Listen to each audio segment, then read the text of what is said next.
Hi guys, welcome back to V studios. இன்னைக்கு நம்ம என்ன பார்க்க போறோம் பார்த்தீங்கன்னா, இப்போ ரீசெண்டாக வர படத்தில், அதாவது பார்த்தீங்கன்னா பெரிய ஆக்டர்ஸ் நடித்து வெளியாக இருக்கிற எல்லா படத்துலையுமே பார்த்தீங்கன்னா ஆக்ட்ரஸ் மட்டும் மாறிக்கிட்டே இருக்காங்க. ஆனால் மியூசிக் டைரக்டர் ஒரே ஆளாக தான் இருக்காங்க.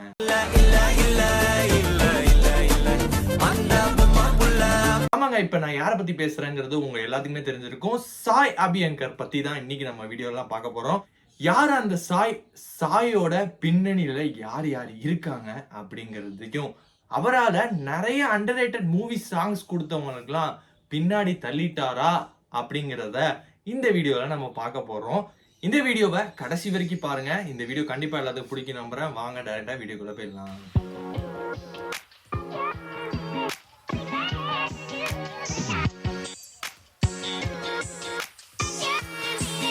ஃபர்ஸ்ட் ஆஃப் ஆல், சாய் அபியங்கர்ங்கிறவர் யாருன்னு பாத்தீங்கன்னா, திப்புவோட மகன் தான் சாய் அபியங்கர். திப்புக்கு பாத்தீங்கன்னா ஒரு பையன் ஒரு பொண்ணு. அதாவது பாத்தீங்கன்னா பையன் தான் சாய் அபியங்கரோட சிஸ்டர் யாருன்னு பாத்தீங்கன்னா சாய் ஸ்மிருதி. இவங்க ரெண்டு பேரும் பாடி ரிலீஸ் ஆன பாட்டு ஹிட் ஆனது அது வேற ரகம்.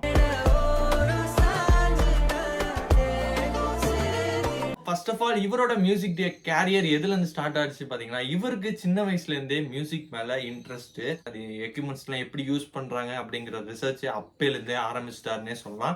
அதை தொடர்ந்து பாத்தீங்கன்னா திப்பு அவர்கள் அப்போதைக்கு அவரோட கேரியர் கொஞ்சம் கொஞ்சமா நவுண்டு இருந்துச்சு. அதாவது பாத்தீங்கன்னா அவரோட சாங்ஸும் பாத்தீங்கன்னா ஹிட் ஆக ஆரம்பிச்சிச்சு. அதை தொடர்ந்து பாத்தீங்கன்னா AR Rahman sir first of all வந்து வீட்டுக்கு வராரு. வீட்டுக்கு விசிட் பண்ணிட்டு இந்த மாதிரி ஒரு கான்வர்சேஷன் போறப்ப பாத்தீங்கன்னா ஃபர்ஸ்ட் இன்ட்ரோடியூஸ் ஆகிறாரு சாய். ஏஆர் ரஹ்மானோட இன்ட்ரோடியூஸ் ஆகிறாரு. அந்த தருணம் பாத்தீங்கன்னா அவருக்கு ரொம்பவே சந்தோஷமா இருந்துச்சுன்னு ஒரு பிரஸ் மீட்ல கூட சொல்லியிருந்தாரு.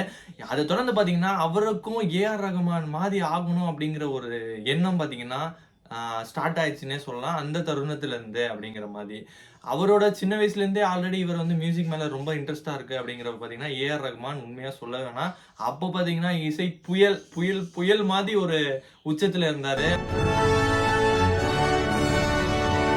எல்லா சாங் பாத்தீங்கன்னா ஹிட்டா போயிட்டு இருந்துச்சு. அது ஓகே, அந்த சின்ன வயசு கான்வர்சேஷன் அதோட முடிஞ்சிச்சு. அதுக்கப்புறம் பாத்தீங்கன்னா இவரு நிறைய பாடல்கள் வந்து இவர் எழுதி அவர் ஃப்ரெண்ட்ஸ் கூட கம்போஸ் பண்ணி இவர் பாடி நிறைய சாங் வச்சிருந்தாரு. அது சாங் வந்து ஒன்னா ரிலீஸ் பண்ணாரு. ஆசை கூடு, கத்தி சேரா அப்படிங்கிற அளவுக்கு எதுவுமே ஹிட் ஆகல. அதுல தொடர்ந்து பாத்தீங்கன்னா அவரும் கண்டினியூஸா பண்ண ஆரம்பிச்சிட்டாரு. அதுக்கப்புறமேல இவருக்கு ரொம்ப இன்ட்ரெஸ்ட் ஆனதுனால சவுண்ட் இன்ஜினியரிங்கிற ஒரு டிகிரி வந்து இவர் முடிச்சு அதாவது பாத்தீங்கன்னா ஆன்லைன்லயே முடிச்சு பாத்தீங்கன்னா அதுல உள்ள ஆராய்ச்சி எல்லாமே ஓரளவுக்கு அண்டர்ஸ்டாண்ட் ஆகி ஒரு சாங் பண்ணலாம் அப்படின்னு சொல்லிட்டு சாங் பண்றாரு. ஃபர்ஸ்ட் சாங் பண்றாரு கட்சி சேரு. அந்த சாங் பாத்தீங்கன்னா பயங்கரமா ஹிட் ஆயிருது. அதை தொடர்ந்து பாத்தீங்கன்னா நிறைய பேர் இவருக்கு கால் பண்ண ஆரம்பிச்சிட்டாங்க. இந்த சாங்ஸ் வாய்ஸ் செமையா இருக்கு, உங்க இது பயங்கரமா இருக்கு, மியூசிக் கம்போசிஷன் எல்லாமே வேற லெவல்ல இருக்குன்னு சொல்லிட்டு கட்சி சேர சாங்ல அந்த சாங் ஹிட் ஆனதோட அந்த மூமெண்டோட இது பாத்தீங்கன்னா அது தொடர்ந்து பாத்தீங்கன்னா ஆசை கூட சாங்ஸ் எல்லாம் கம்போஸ் பண்ண ஆரம்பிச்சாரு. அந்த சாங் பாத்தீங்கன்னா பயங்கரமா ஹிட்டா போயிட்டு இருந்துச்சு. அது தொடர்ந்து பாத்தீங்கன்னா மூவிஸும் வர ஆரம்பிச்சிச்சு. இப்ப பாத்தீங்கன்னா வரிசையா அவர் கையில எல்லா படமும் இவர் கையில இருக்கு. இன்னைக்கு காலகட்டத்துல பிஸியான மியூசிஷியன் யாருன்னு பாத்தீங்கன்னா இவரா தான் இருப்பாரு. அதாவது கம்மி வயசுல இவ்வளவு படத்தை கைக்குள்ள வச்சிருக்காரு அப்படிங்கிற பட்டத்தையும் பெயரையும் வாங்கியிருக்காருன்னே சொல்லலாம். அதெல்லாம் இருக்கட்டும், அது வந்து கொஞ்சம் நல்ல விஷயம்தான். ஆனா வந்து இப்ப பாருங்க, அனிருத் ஒரு காலத்துல வந்து சொல்லிக்கிட்டே இருந்தாங்க ராக் ஸ்டார் அப்படி இப்படி. இப்பயும் அவர் போடுற சாங் எல்லாமே நல்லா தான் இருக்கு. ஆனா வந்து நிறைய கேட்ட மாதிரியே இருக்கு, இது எங்கேயோ கேட்ட மாதிரியே இருக்கு அப்படிங்கிற மாதிரி கொண்டு வர வச்சிட்டாங்க.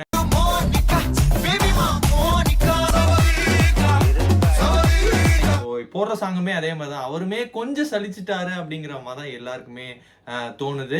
அதே மாதிரி பாத்தீங்கன்னா சாய்க்கு வந்து இப்பதான், அதாவது மியூசிக்கோட இதுல வந்து இப்பதான் என்ட்ரியா வர நிலைமையில பாத்தீங்கன்னா அவருக்கு பெரிய பெரிய படத்தோட பெரிய பெரிய பட்ஜெட், பெரிய பெரிய ஆக்டர்கள் நடிக்கிற படத்துல வந்து வாய்ப்பு கொடுக்கறது அது வந்து ஒரு சிறந்த விஷயம் தான். அதே மாதிரி ஒரே மியூசிக் டைரக்டர்ல ஏன் போறாங்கிறது தெரியல. அதாவது ஒருத்தவங்க பீக்ல போனாங்கன்னா அவங்களே பிடிச்சு போயிடுறாங்க. நம்ம கோடி இன்னைக்கு எப்படியாச்சும் பிடிச்சு பொறிச்சிட வேண்டியதான்.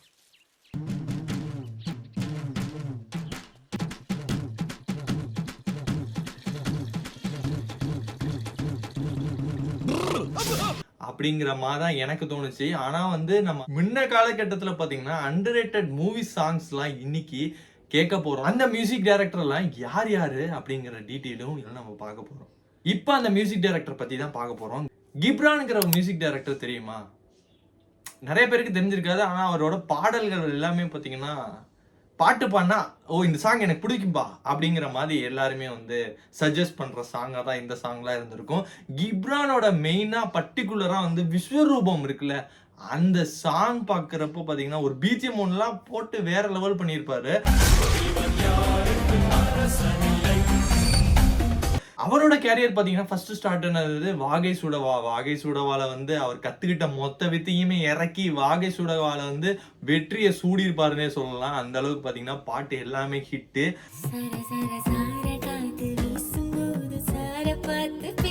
அதை தொடர்ந்து பாத்தீங்கன்னா உத்தம வில்லன், விஸ்வரூபம் 2 அப்படிங்கிற நிறைய மூவிஸ்ல கொடுத்திருந்தாரு. எஸ்பெஷலி எனக்கு பிடிச்சது பாத்தீங்கன்னா விஸ்வரூபம்ல ஒரு இது வரும்.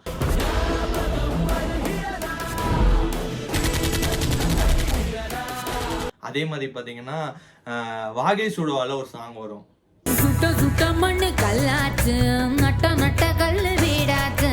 அதுவும் பாத்தீங்கன்னா அட்டகாசமா இருக்கும். இன்னுமே சொன்னா ஞாபகம் வரும், துணிவு படம் மியூசிக் டைரக்டருமே இவர் தாங்க. அப்புறம் திருமணம் என்னும் நிக்கா, பாபநாசம் அப்படிங்கிற நிறைய மூவிஸ் கொடுத்திருக்காரு. இவரோட மியூசிக் பாத்தீங்கன்னா ஒரு யூனிக்கா இருக்கும். ஒரு லவ் வேணும்னா அந்த லவ் மாதிரியே கொடுப்பாரு. அது கேட்கிறப்போ செமையா இருக்கும்.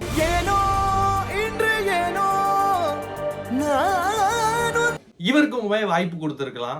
அப்புறம் டர்புகா சிவா, இந்த பேருமே நான் கேள்விப்படலையே அப்படின்னு நிறைய பேர் இருப்பீங்க. இதோட பேரை அதிக பேர் ஞாபகம் வச்சிருக்க மாட்டாங்க. ஆனா இவரோட சாங் எல்லாருமே ஞாபகம் வச்சிருப்பாங்க. லிரிக்ஸுமே இன்னுமே மனப்பாடம் பண்ணி வச்சிருப்பாங்கன்னே சொல்லலாம். என்னை நோக்கி பாயும் தோட்டா பாத்தீங்கன்னா அந்த மூவில வர சாங் எல்லாமே ஹிட்டு.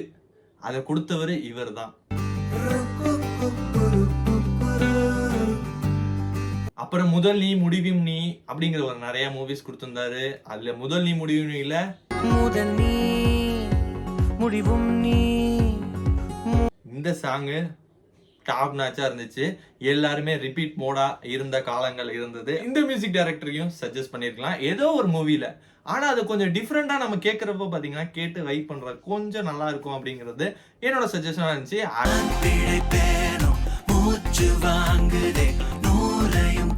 அடுத்து யாரை பார்க்க போறோம் பாத்தீங்கன்னா நிவாஸ் கே பிரசன்னா.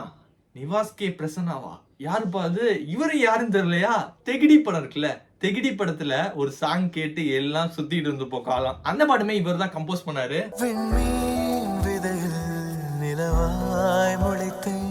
சேதுபதி, ஜீரோ, தேவராட்டம் அப்படிங்கிற நிறைய படத்தை கொடுத்திருந்தாரு. எல்லா பாட்டுமே பாத்தீங்கன்னா ஒரு யூனிக் ஸ்டைலா இருக்கும். ஒரு சாங்கும் செம ஹிட்டா இருந்திருக்கும்.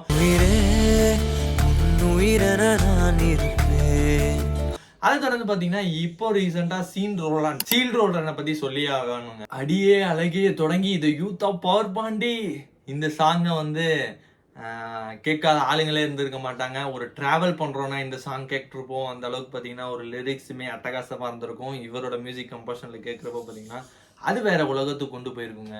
காலங்கள் ஓய்ந்த பின்னும் காதல் என்ன.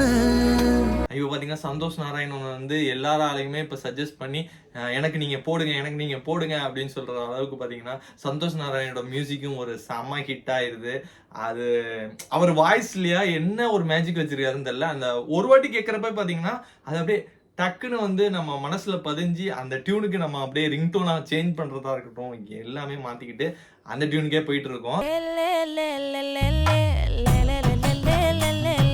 இப்போ ஓவராலா இவ்வளவு மியூசிக் டைரக்டர், அதாவது பாத்தீங்கன்னா பாதி தான் சொல்லியிருக்கேன். இந்த மாதிரி வைப் கொடுத்த மியூசிக் டைரக்டருக்கு ஏன் வாய்ப்பு கொடுக்க மாட்டீங்கிறது தெரியவே இல்லைங்க. எல்லாம் ஒரே மியூசிக் டைரக்டர்கிட்ட போயிட்டு இருக்கீங்க. அது வந்து ஒரே மியூசிக் மாதிரி தான் எனக்குமே சுங்க் ஆனிச்சு. இப்ப ரீசெண்டா வந்த விலி வேக்குரா சாங்குமே எனக்கு ஃபர்ஸ்ட் கேட்கறப்ப நல்லா இருந்துச்சு. ஆனா வந்து இந்த டியூனே நான் வேற கட்சி சேரா அந்த இதெல்லாம் கொஞ்சம் மெர்ஜான மாதிரி எனக்கு ஃபீல் இருந்துச்சு. உங்களுக்கு எப்படி இருந்துச்சுங்கிறத கமெண்ட்ல சொல்லுங்க. இசை என்பதும் ஒரு ஏமாற்று வேலைதான் என்பது என்னுடைய கணிப்பு. இதுல யாரு அதிகமா ஏமாத்துறாங்களோ அவங்க ரொம்ப பாப்புலர் ஆகுறாங்க நாட்டுல.